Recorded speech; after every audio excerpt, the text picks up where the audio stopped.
दोस्तों आज के इस वीडियो में हम डिस्कस करने वाले हैं आपके BSc second year third semester zoology का यूनिट सेकंड से जुड़ा हुआ topic amino acylation of tRNA और इसी के साथ साथ इससे जुड़े हुए एक enzyme amino acyl tRNA synthetase, इसके बारे में भी डिस्कस करेंगे।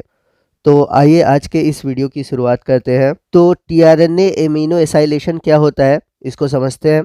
तो सबसे पहले हम बात करते हैं टीआरएनए की। तो टीआरएनए को हम बोलते हैं ट्रांसफ़र आरएनए।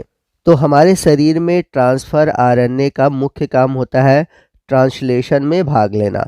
अब बात आती है कि ट्रांसलेशन होता क्या है। तो जैसा कि मैंने प्रीवियस वीडियो में आपको सेंट्रल डोग्मा के बारे में बताया था और बताया था कि डीएनए से एमआरएनए बनता है और एमआरएनए से बनता है प्रोटीन, और ये जो प्रोटीन होता है हमारे बॉडी में फंक्शन को मीडिएट करता है।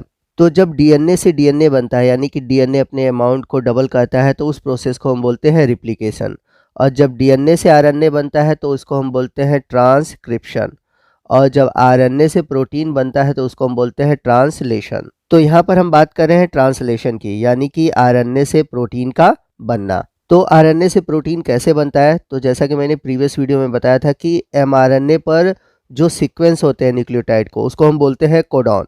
तो यदि हम टीआरएनए के स्ट्रक्चर को देखें, इस स्ट्रक्चर को हम बोलते हैं कोलिवर लीफ मॉडल। तो इसके नीचे वाली जो आर्म है इसको हम बोलते हैं एंटी कोडॉन लूप।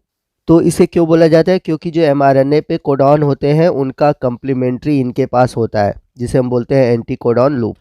तो टीआरएनए का काम क्या होता है कि ये कोडॉन के हिसाब से जो एमिनो एसिड है उनको लेकर आता है, और ये जो एमिनो एसिड होते हैं यहीं पर जुड़ते हैं। तो सबसे पहला जो होता है वो होता है मेथियोनिन। इस तरह से टीआरएनए क्या करता है, अलग अलग एमिनो एसिड को लेकर आता है और सभी एमिनो एसिड आपस में पेप्टाइड बॉन्ड द्वारा जुड़ते जाएंगे और फॉर्मेशन करेंगे प्रोटीन का। तो इस तरह से जो टीआरएनए है ट्रांसलेशन के द्वारा प्रोटीन सिंथेसिस में मदद करता है। तो यहाँ पर हमें बात करनी है एमिनो एसाइलेशन की। तो आपको बता दें कि एमिनो एसाइलेशन एक ऐसा प्रोसेस है जिसमें कि एमिनो एसिड से टीआरएनए जुड़ता है। तो एमिनो एसिड का स्पेसिफिक टीआरएनए के ऊपर जुड़ना कहलाता है एमिनो एसाइलेशन। अब ये जो एमिनो एसाइलेशन प्रोसेस होता है ये 2 स्टेप में होता है। तो सबसे पहला प्रोसेस है कि जो एमिनो एसिड है वो एटीपी से जुड़ता है। ठीक है, तो सबसे पहले स्टेप में एमिनो एसिड एटीपी से जुड़ता है। तो जैसा कि हम सभी जानते हैं कि एटीपी जो होता है एनर्जी का बंडल होता है, और जब ये एमिनो एसिड से जुड़ता है तो एमिनो एसिड जो होते हैं वो चार्ज हो जाते हैं। अब ये जो चार्ज्ड एमिनो एसिड है, अब ये किससे जुड़ते हैं, स्पेसिफिक टीआरएनए के ऊपर, यानी कि अलग अलग जो 20 एमिनो एसिड है उनके लिए स्पेसिफिक अलग अलग टीआरएनए होते हैं। और आपको बता दें कि ये जो प्रोसेस होता है एक एंजाइम द्वारा कैटेलाइज होता है, यानी कि जो चार्ज एमिनो एसिड है वो टीआरएनए से जुड़ता है तो उसके लिए एक एंजाइम की ज़रूरत होती है और उसका नाम है एमिनो एसाइल टीआरएनए सिंथेटेज। तो ये जो एंजाइम है ये हेल्प करता है चार्ज एमिनो एसिड को टीआरएनए से जुड़ने में। अब इस तरह से जो टीआरएनए बनता है उसे हम बोलते हैं एक्टिवेटेड टीआरएनए या फिर चार्ज्ड टीआरएनए। तो ये था हमारा एमिनो एसाइलेशन का प्रोसेस टीआरएनए के अंदर। तो आइए एमिनो एसाइलेशन ऑफ टीआरएनए के जो दोनों स्टेप हैं इनको डिटेल से समझते हैं।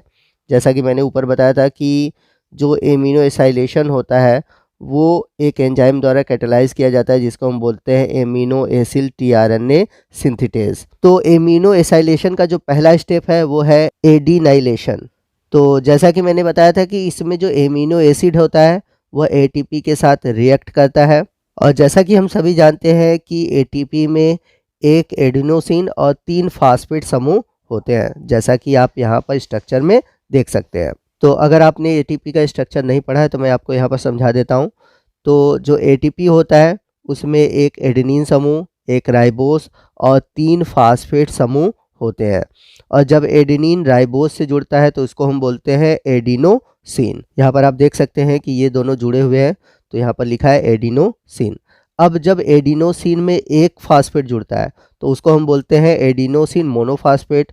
अगर 2 फास्फेट जुड़ता है तो उसको बोलते हैं हम एडिनोसिन डाइफास्फेट, और यदि एडिनोसिन में 3 फास्फेट जुड़ते हैं तो उसे हम बोलते हैं एडिनोसिन ट्राईफास्फेट। तो जैसा कि मैंने बताया था कि एमिनो एसिड रिएक्ट करता है एटीपी के साथ, और फॉर्मेशन करता है एक्टिवेटेड एमिनो एसिड। तो जब एमिनो एसिड एटीपी के साथ रिएक्ट करता है तो उसके साथ कोवैलेंट बॉन्ड बनाता है और इस तरह से फॉर्मेशन होता है एमिनो एसाइल एएमपी का। तो यहाँ पर जो एमिनो एसिड होता है केवल एडिनोसिन मोनोफॉस्फेट से जुड़ता है, तो जो 2 फॉस्फेट होते हैं वो बाहर निकल जाते हैं। तो यहाँ पर आप फिगर में देख सकते हैं ये एमिनो एसिड है और एमिनो एसिड का ये कार्बोक्सिल ग्रुप है।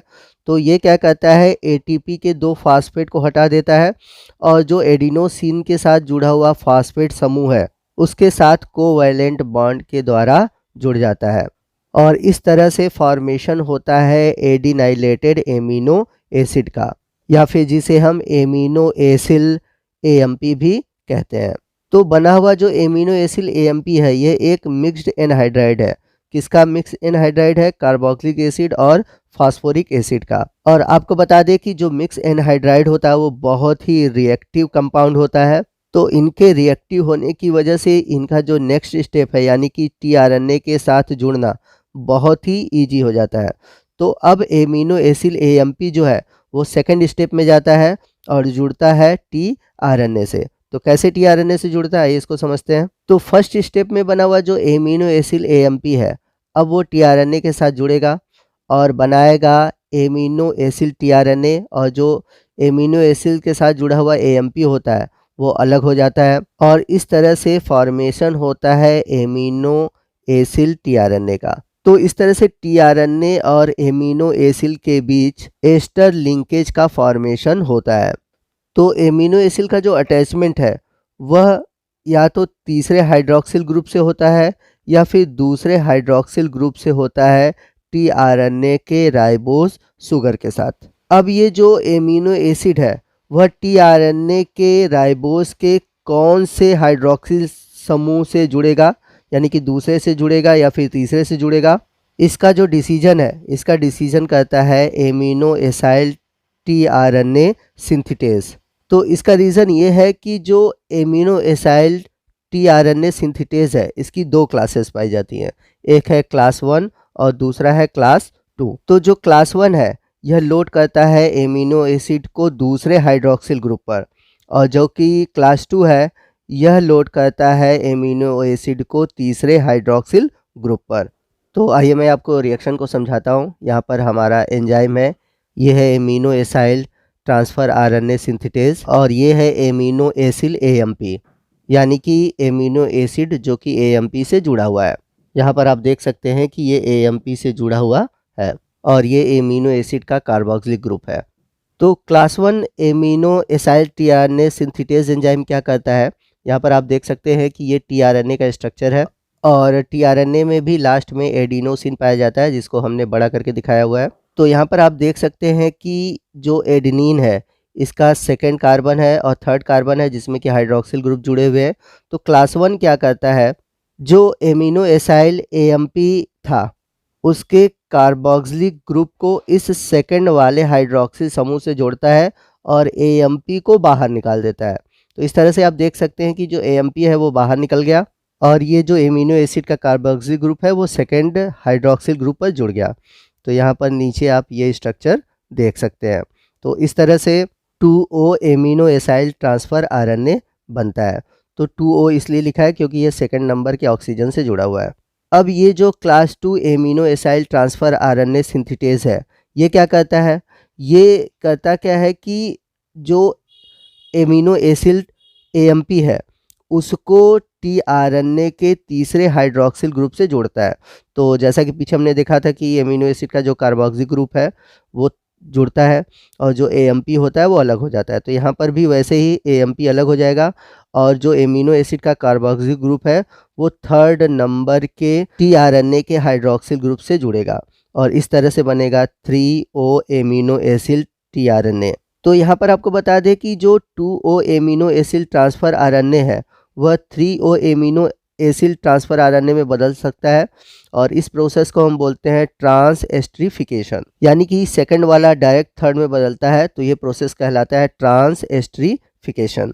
तो दोस्तों ये था हमारा एमिनो एसाइलेशन पर आज का वीडियो। आपको आज का ये वीडियो कैसा लगा कमेंट करके ज़रूर बताइएगा। वीडियो अच्छा लगा हो तो वीडियो को लाइक और शेयर करना मत भूलिएगा और कोई भी डाउट हो आप हमसे कमेंट करके पूछ सकते हैं। तो दोस्तों मिलते हैं अगले वीडियो में अगले टॉपिक के साथ, तब तक के लिए जय हिंद, जय भारत।